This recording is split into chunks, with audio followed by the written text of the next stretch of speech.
I begin in the name of God, the most gracious, the most merciful.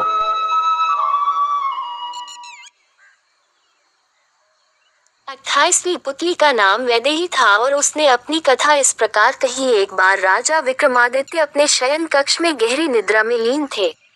उन्होंने एक सपना देखा। एक स्वर्ण महल है जिसमें रत्न, माणिक इत्यादि जड़े हैं। महल में बड़े बड़े कमरे हैं जिनमें सजावट की अलौकिक चीजें हैं। महल के चारों ओर उद्यान है और उद्यान में हजारों तरह के सुंदर सुंदर फूलों से लदे पौधे हैं। उन फूलों पर तरह तरह की तितलियां मंडरा रही और भंवरों का गुंजन पूरे उद्यान में व्याप्त है। फूलों की सुगंध चारों ओर फैली हुई है और सारा दृश्य बड़ा ही मनोरम है। स्वच्छ और शीतल हवा बह रही है और महल से कुछ दूरी पर एक योगी साधनारत है। योगी का चेहरा गौर से देखने पर विक्रम को वह अपना हमशक्ल मालूम पड़ा। ये सब देखते देखते ही विक्रम की आंखें खुल गईं। वे समझ गए कि उन्होंने कोई अच्छा सपना देखा है।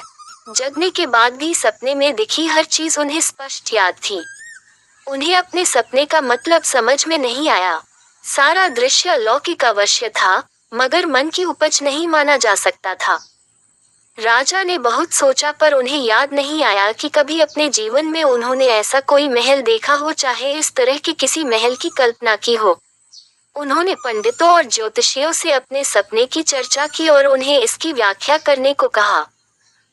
सारे विद्वान और पंडित इस नतीजे पर पहुंचे कि महाराजाधिराज ने सपने में स्वर्ग का दर्शन किया है तथा सपने का अलौकिक महल स्वर्ग के राजा इंद्र का महल है। देवता शायद उन्हें वह महल दिखाकर उन्हें सशरीर स्वर्ग आने का निमंत्रण दे चुके हैं। विक्रम ये सुनकर बड़े आश्चर्य में पड़ गए। उन्होंने कभी भी न सोचा था कि उन्हें स्वर्ग आने का इस तरह निमंत्रण मिलेगा। वे पंडितों से पूछने लगे कि स्वर्ग जाने का कौन सा मार्ग होगा तथा स्वर्ग यात्रा के लिए क्या क्या आवश्यकता हो सकती है।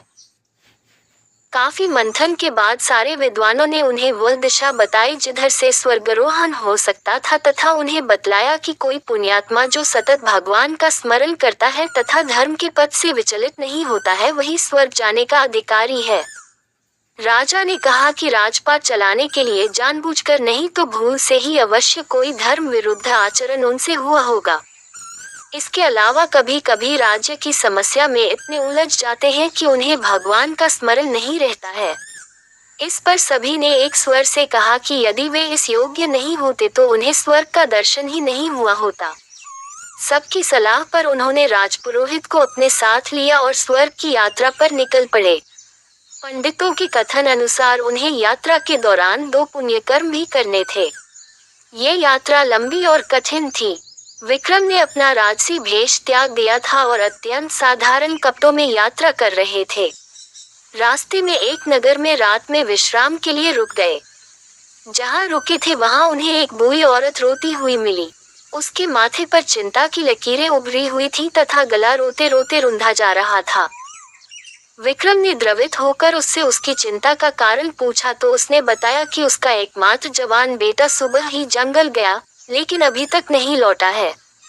विक्रम ने जानना चाहा कि वह जंगल किस प्रयोजन से गया।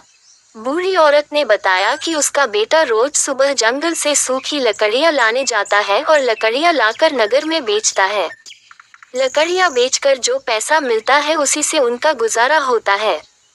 विक्रम ने कहा कि अब तक वह नहीं आया है तो आ जाएगा। बूढ़ी औरत ने कहा कि जंगल बहुत घना है और नरभक्षी जानवरों से भरा पड़ा है। उसे शंका है कि कहीं किसी हिंसक जानवर ने उसे अपना ग्रास न बना लिया हो। उसने ये भी बताया कि शाम से वह बहुत सारे लोगों से विनती कर चुकी है कि उसके बेटे का पता लगाए, लेकिन कोई भी जंगल जाने को तैयार नहीं हुआ।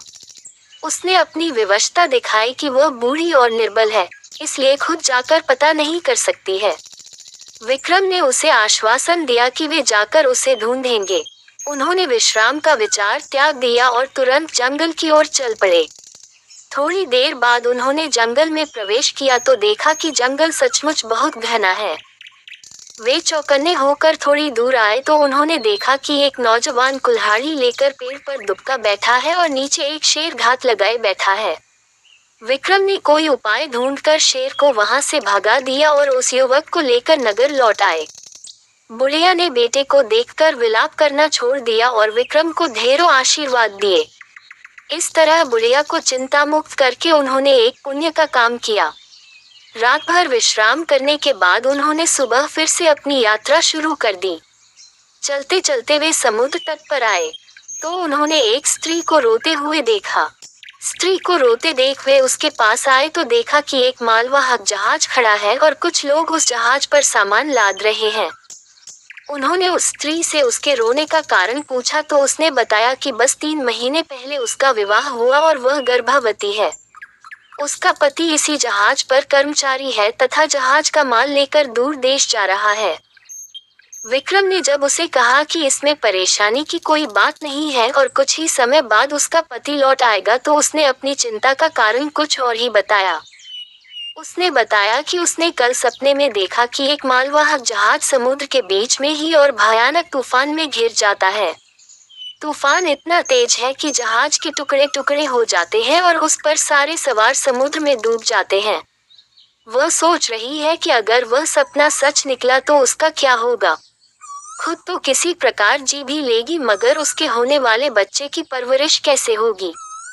विक्रम को उस पर तरस आया और उन्होंने समुद्र देवता द्वारा प्रदत्त शंख उसे देते हुए कहा, यह अपने पति को दे दो। जब भी तूफान या अन्य कोई प्राकृतिक विपदा आए तो इसे फूंक देगा। उसकी फूंक मारते ही सारी विपत्ति हल हो जाएगी। स्त्री को उन पर विश्वास नहीं हुआ और वह शंकालु दृष्टि से उन्हें देखने लगी। विक्रम ने उसके चेहरे का भाव पढ़कर शंख में फूंक मारी। शंख की ध्वनि हुई और समुद्र का पानी कोसों दूर चला गया। उस पानी के साथ वह जहाज और उस पर सवार सारे कर्मचारी भी कोसों दूर चले गए। अब दूर दूर तक सिर्फ समुद्र तट फैला न आता था। वह स्त्री और कुछ अन्य लोग जो वहां थे हैरान रह गए। उनकी आंखें फटी रह गईं। जब विक्रम ने दोबारा शंख फूंका तो समुद्र का पानी फिर से वहां हिलोरे मारने लगा। समुद्र के पानी के साथ वह जहाज भी कर्मचारियों सहित वापस आ गया। अब युवती को उस शंख की चमत्कारिक शक्ति के प्रति कोई शंका नहीं रही। उसने विक्रम से वह शंख लेकर अपनी कृतज्ञता जाहिर की। विक्रम उस स्त्री को शंख देकर अपनी यात्रा पर निकल पड़े। कुछ दूर चलने के बाद उन्हें एक स्थान पर रुकना पड़ा। आकाश में काली घटाएं छा गई थीं। बिजलियां चमकने लगी थीं। बादल की गर्जन से समूचा वातावरण हिलता प्रतीत होता था। उन बिजलियों की चमक के बीच विक्रम को एक सफेद घोड़ा जमीन की ओर उतरता दिखा। विक्रम ने ध्यान से उसकी ओर देखा। तभी आकाशवाणी हुई, महाराजा विक्रमादित्य, तुम्हारे जैसा पुण्यात्मा शायद ही कोई हो। तुमने रास्ते में 2 पुण्य किए। एक बूढ़ी औरत को चिंता मुक्त किया और एक स्त्री को सिर्फ शंका दूर करने के लिए वह अनमोल शंख दे दिया जो समुद्र देव ने तुम्हें तुम्हारी साधना से प्रसन्न होकर उपहार दिया था। तुम्हें लेने के लिए एक घोड़ा भेजा जा रहा है जो तुम्हें इंद्र के महल तक पहुंचा देगा। विक्रम ने कहा, मैं अकेला नहीं हूँ, मेरे साथ राजपुरोहित भी हैं। उनके लिए भी कोई व्यवस्था हो। इतना सुनना था कि राजपुरोहित ने कहा, राजन, मुझे क्षमा करें। सशरीर स्वर्ग जाने से मैं डरता हूँ। आपका सानिध्य रहा तो मरने पर स्वर्ग जाऊंगा और अपने को धन्य समझूंगा। घोड़ा उनके पास उतरा तो सवारी के लिए सब कुछ से सज्जित था। राजपुरोहित से विदा लेकर विक्रम उस पर बैठ गए। एल लगाते ही घोड़ा तेजी से भागा और घने जंगल में पहुंच गया। जंगल में पहुंचकर उसने धरती छोड़ दी और हवा में दौड़ने लगा। ये घुड़सवारी अप्राकृतिक थी, इसलिए काफी कठिन थी, मगर विक्रम पूरी दृढ़ता से उस पर बैठे रहे। हवा में कुछ देर उड़ने के बाद वह घोड़ा आकाश में दौड़ने लगा। दौड़ते दौड़ते वह इंद्रपुरी आया। इंद्रपुरी पहुंचते ही विक्रम को वही सपनों वाला सोने का महल दिख पड़ा। जैसा उन्होंने सपने में देखा था, ठीक वैसा ही सब कुछ था। चलते चलते वे इंद्र सभा पहुंचे। इंद्र सभा में सारे देवता विराजमान थे। अप्सराएं नृत्य कर रही थीं।